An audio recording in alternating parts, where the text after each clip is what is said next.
3 1/4. Carry on my wayward son.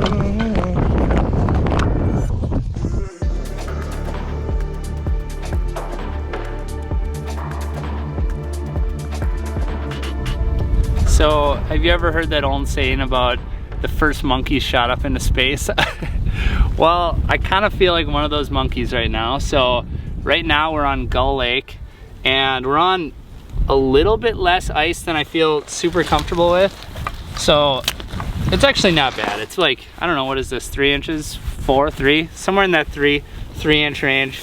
Pretty reasonable, but we're chasing some goldbacks right now, chasing some walleyes, and we're getting out right at last light, and that can really be the key feeding time for walleyes this time of year, and kind of all throughout the winter is that key flash bite, so to speak.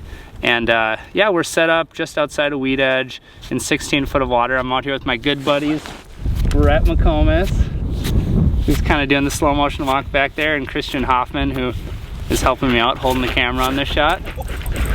But yeah, have you had success out here on the early ice? Never. Never? Nope. All right. Just giving it a shot.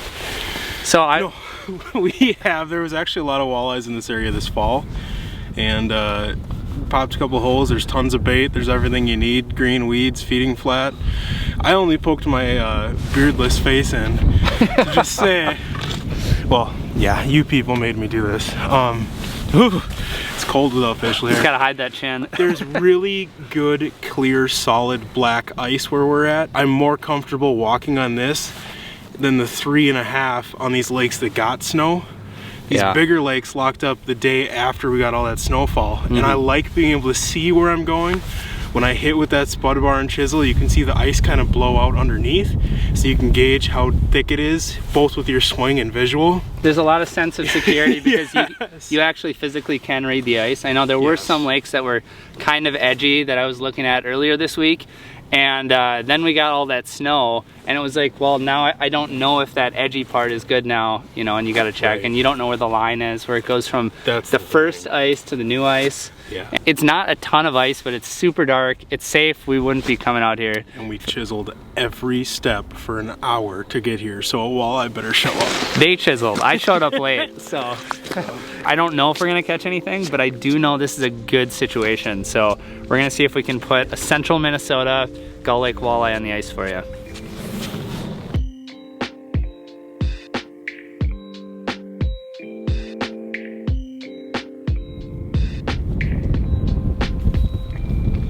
There's one. Could be a perch, but it also might be a walleye. It's not a huge mark.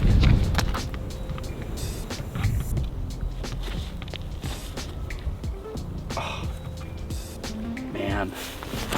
Well, that's the first mark that came through. Oh, and she's still there. I shouldn't be calling it quits yet.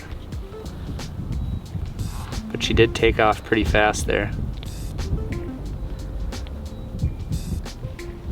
There we go. Got him. You want to grab that for me? Thank you, Christian. There we go. And this is why I thought it was a perch, just a tiny little walleye. But you're not going to see me complaining. And that one, oh man, if I can get that out of there. All right. Just a tiny little walleye, but we're on the board regardless. I am pumped. Hopefully one of many that graces us with their presence throughout this evening. And that was just on the crazy chartreusey orangey with the green spots, tiny little puppet minnow. So that was a good sign. The first fish that came through snapped it. So I think we're gonna stick with what we got going.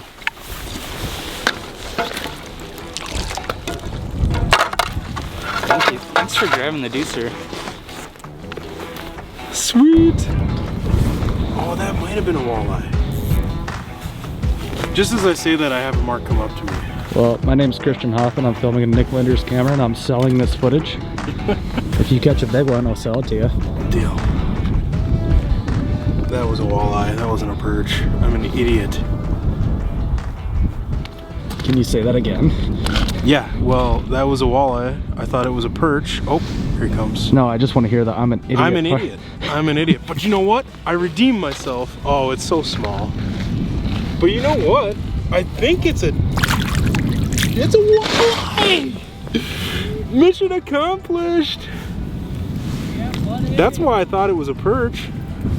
Weird, that's a Nick's bed. Whatever, man. I don't even care. Mission accomplished. Sneaking out on first ice, not Red Lake, not a walleye factory, just a good old 3 inches of ice. Spud your way out, man. It's just like, yeah, dude. I don't even care if it's 6 inches. It was probably like 10 inches. No big deal. Dude, I love it. I love it. Back to Nick. Wait.